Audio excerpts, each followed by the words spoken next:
नमस्ते दोस्तों, स्वागत है आप सभी का आज के इस नए वीडियो में। और जैसा कि दोस्तों हम लोग जानते हैं कि बिहार की जो संस्कृत परंपरा है, इसमें जो भी कवि हुए, जो भी विद्वान हुए, वो बिहार की संस्कृत परंपरा बहुत ही ज़्यादा गौरवमय रही है। प्राचीन काल से ही बिहार पांडित्य और ज्ञान का केंद्र बना रहा है। बहुत सारे संस्कृत विद्वान की यह पवित्र भूमि अपने साथ एक विस्तृत अतीत परंपरा को लेकर आगे बढ़ता रहा है। और बिहार के जो प्राचीन लेखक हैं, वो जीवन के 4 पुरुषार्थों में धर्म, अर्थ, काम और मोक्ष में अपनी रचना से बहुत ही अपनी एक छवि बनाए हुए हैं।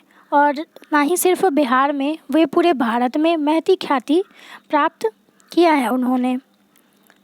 और विशेषतः बिहार का जो दक्षिण बिहार है, वो संस्कृत ग्रंथों के लिए काफ़ी ज़्यादा प्रसिद्ध है, संस्कृत विद्वानों के लिए काफ़ी ज़्यादा प्रसिद्ध है। जैसे हम लोग महाकवि बाणभट्ट का ही उदाहरण देख लें। और विशेषतः मिथिला जो है, बिहार का जो मिथिला क्षेत्र है, वो मूलतः संस्कृत के पंडित के कारण ही प्रसिद्ध है। और उसमें भी जो दरभंगा है, वो मुख्यतः दर्शन के लिए भारतवर्ष में प्राचीन काल से ही विख्यात रहा है। तो कुल मिलाकर इस राज्य के जो भी प्रतिष्ठित मेधावी लेखक और कवि हुए, वो देवी सरस्वती की सेवा में समर्पित थे। तो दोस्तों, आज हम लोग इसी के बारे में जानने वाले हैं।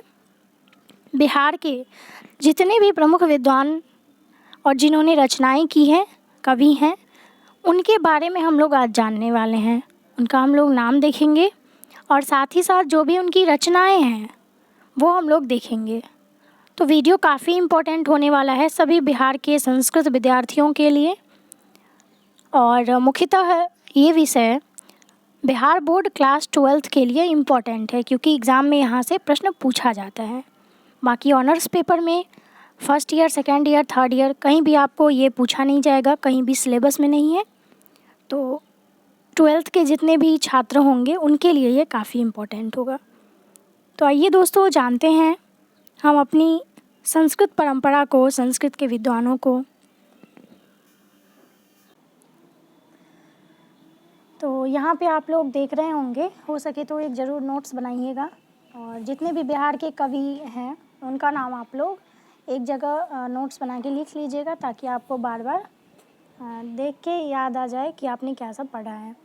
तो सबसे पहला नाम हम यहाँ पे देख रहे हैं, आचार्य मंडन मिश्र।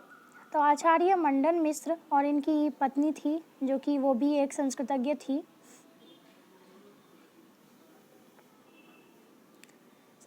थी, उनका नाम था भारती।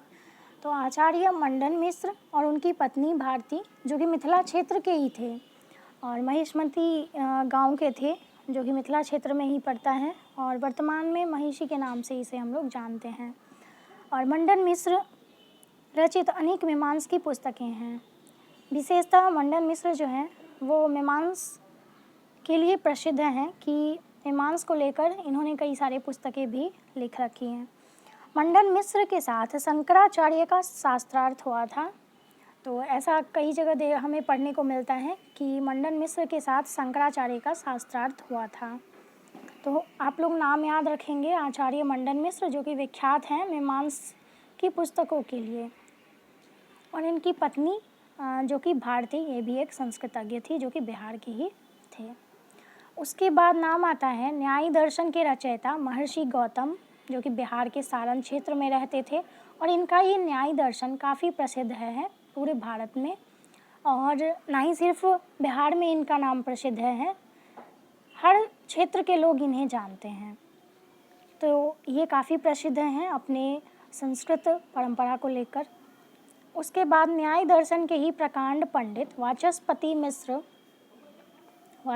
मिश्र तथा उदयनाचार्य, जो कि मिथिला क्षेत्र के ही थे।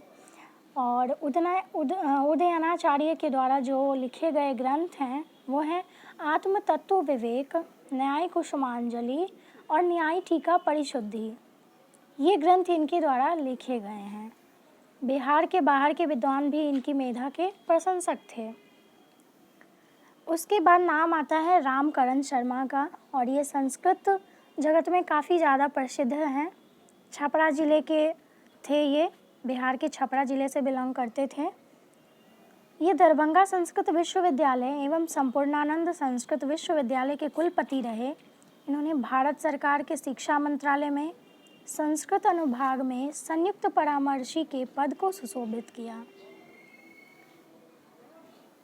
संस्कृत में इन्होंने अनेक काव्य ग्रंथ भी लिखे। तो रामकरण शर्मा, जो कि संस्कृत के लिए काफ़ी ज़्यादा प्रसिद्ध हैं, बिहार के ही थे। उसके बाद प्रसिद्ध ऋषि याज्ञवल्क्य एवं ऋषिका गार्गी बिहार के ही थे और ये काफ़ी बड़े संस्कृत के विद्वान थे। धर्मशास्त्र में याज्ञवल्क्य स्मृति प्रसिद्ध है। इनका उल्लेख बृहदारण्यक उपनिषद में है।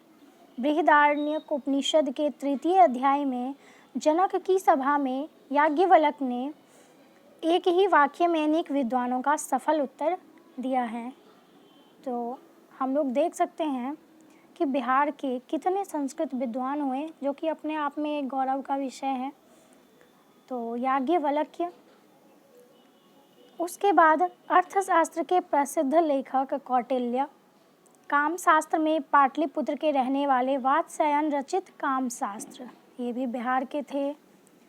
नवीन रचनाकारों में डॉक्टर रामकरण शर्मा, काशीनाथ मिश्र तथा आचार्य जानकी वल्लभ शास्त्री तथा जगन्नाथ पाठक आदि प्रतिष्ठित विद्वान और कवि बिहार प्रदेश को सुशोभित कर रहे हैं। संस्कृत परंपरा के संवर्धन में पूरे बिहार राज्य की अहम भूमिका रही है। उसमें भी अपने योगदान के लिए दक्षिण बिहार की अलग ही पहचान है। दक्षिण बिहार में राज्य संपोषित नालंदा विद्यापीठ बहुत दिनों तक बौद्ध धर्म दर्शन के अध्ययन का प्रमुख केंद्र था, जहां अनेक शास्त्रों के पारंगत आचार्य थे, जिन्होंने महायान संस्कृत ग्रंथों की रचना की थी। सोन नदी के तट पर स्थित प्रीतिकूट नाम के निवासी बाणभट्ट महान गद्यकार हुए और इनकी 2 रचनाएं हैं, मुख्यतः हर्षचरितम और कादम्बरी, जो हम लोग पढ़ते भी हैं, हमारे सिलेबस में भी होता है। तो आप लोग बाणभट्ट को निश्चित रूप से जानते होंगे कि गद्य काव्य में अगर सबसे पहले किसी कवि का नाम आता है तो वो है बाणभट्ट। कादम्बरी संस्कृत गद्य साहित्य का श्रेष्ठ ग्रंथ है, जो बाणभट्ट के द्वारा रचित है। तो ये भी बिहार के ही थे। तो इस प्रकार हम देखते हैं कि बिहार में संस्कृत की एक महती परंपरा और समृद्ध परंपरा प्राचीन काल से रही है, जो आज तक उसी प्रकार विद्यमान है। उसमें नित्य नूतन उन्मेष हो रहे हैं, आधुनिक काव्य धारा फल फूल रही है। तो हम लोग देख सकते हैं कि यहाँ पे इतने सारे संस्कृत के विद्वान हुए, जिनके इतने सारे ग्रंथ हैं, प्रसिद्ध ग्रंथ हैं, ना ही सिर्फ बिहार में अपितु ये पूरे भारत में अपने संस्कृत साहित्य को लेकर प्रसिद्ध हैं। ठीक है दोस्तों, तो आज का हमारा टॉपिक ये था, जिसमें हमने बिहार के कवियों को पढ़ा, जाना कि कितने सारे कवि हैं बिहार के। और एक 19वीं शताब्दी में पंडित अंबिका दत्त व्यास, ये भी काशी से जीविका के लिए बिहार आए थे और उनका जो एक उपन्यास है, जो कि गद्य काव्य है, शिवराज विजयम, तो वो भी काफ़ी ज़्यादा प्रसिद्ध हैं बिहार के दृष्टिकोण से। ठीक है, तो अब हम लोग मिलते हैं नेक्स्ट वीडियो में किसी और टॉपिक को लेकर। तब तक के लिए धन्यवाद।